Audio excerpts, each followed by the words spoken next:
Hi everybody, my name is Chris Armiger. I'm Assistant Chief at Fort Myers Beach Fire District, Ops Division. And so we were given an assignment for this class to um, provide, I guess, a succession management plan. So we're going to the next slide. From the essentially a third party firm came in and took a look at the agency and where it was headed, specifically targeting staffing and what we succession management positions that would need to be filled in the future. So it was identified over the next 2 years there would be retirements and it would create a vacancy for 24 um, firefighters to move up to driver engineers. So that was the need, and then how the gap analysis is we need to certify 24 new pump operators. If you look down under my gap analysis, the how part, you'll see in black it says course approved through the Florida Southwestern College. And what I included that only because if you have the opportunity to teach anything for your agency internally, it doesn't apply to these courses for pump operator, but if it's the FO1 or inspector series, you should be able to get through the statewide articulation agreement through the community colleges. If you can get a course number from the college, then they can get credits for those as well. So you have the FC Dice credit, the Fire College credit. Then you could also get uh, credit at the community college if people wanted to work on their AS degree. The only caveat to this would be that you'd have to charge, if you were like, say, a per diem instructor through the school, you get the course ID, and then you would charge the state tuition fee or whatever fee that college is charges. If it's a private school, it's obviously going to be a lot more. But if you can do it through a community college, it's an expensive way to start getting your guys credits on their degrees. Rules of engagement for the assignment are we have to get everybody certified in less than 6 months, 24 people. They don't want us using overtime or creating overtime, and the course has to be certified and approved through FCDIS. So what are we talking about? Which classes? Required coursework. It's going to be hydraulics, 45-hour class, aerial or apparatus operations, another 45-hour class. The good thing is both courses use the same textbook, so you'd have the upfront cost of the textbooks if your agency doesn't already have them. For my assignment, since I was doing it, I would try to make it relevant to my agency. I also included the aerial operator class, even though it's not a requirement to take the state test. It's an internal requirement for us to be an acting driver or a promoted driver. You'd have to have all three courses.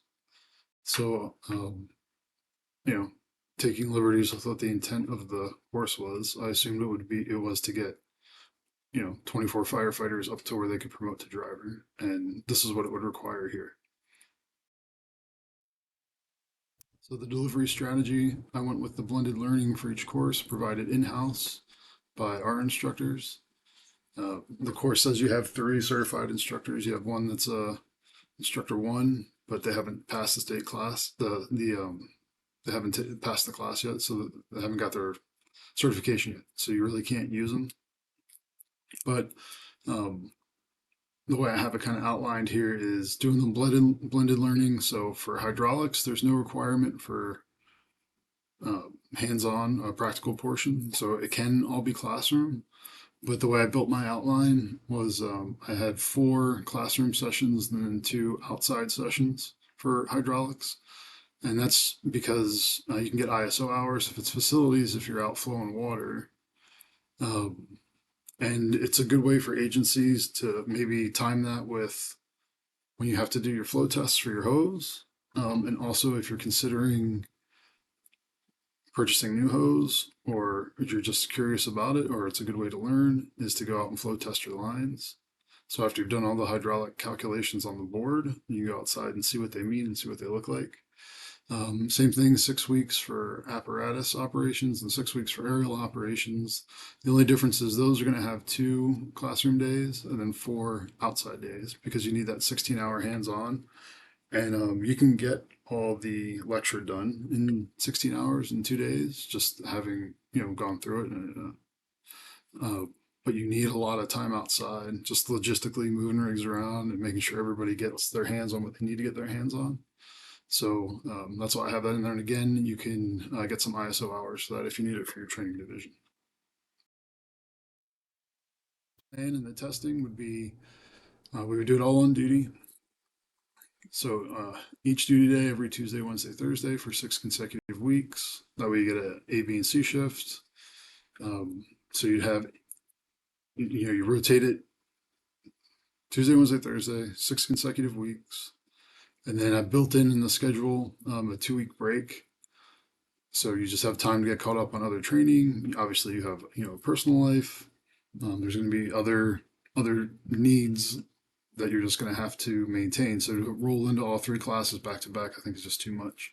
So you need a little bit of a break in there. The practical days would be split into AM and PM. The course says to be, or the outline for the course says to be concerned about backfill and also, not using overtime. So if you kind of spread out when people have to be at the training, that'll help make that a little bit easier. You know that you can't have a bunch of people pumping all at the same time. There's no way you're going to be able to pump 8 trucks all at the same time because you're going to have 8 people in each session each day. So you split the sessions 4 and 4 is good. You can get 1 or 2 people pumping, 1 or 2 people on deck and observing other things. And it's a more efficient model that way. And then so when you first do the first two, the hydraulics and then the operations, you see that first bubble. It says 1 month for testing through Pearson View. So there's a month break over the holidays. And then that would satisfy the requirements of the outline for the for the assignment. Like I said, here at the beach, you need the aerial class as well.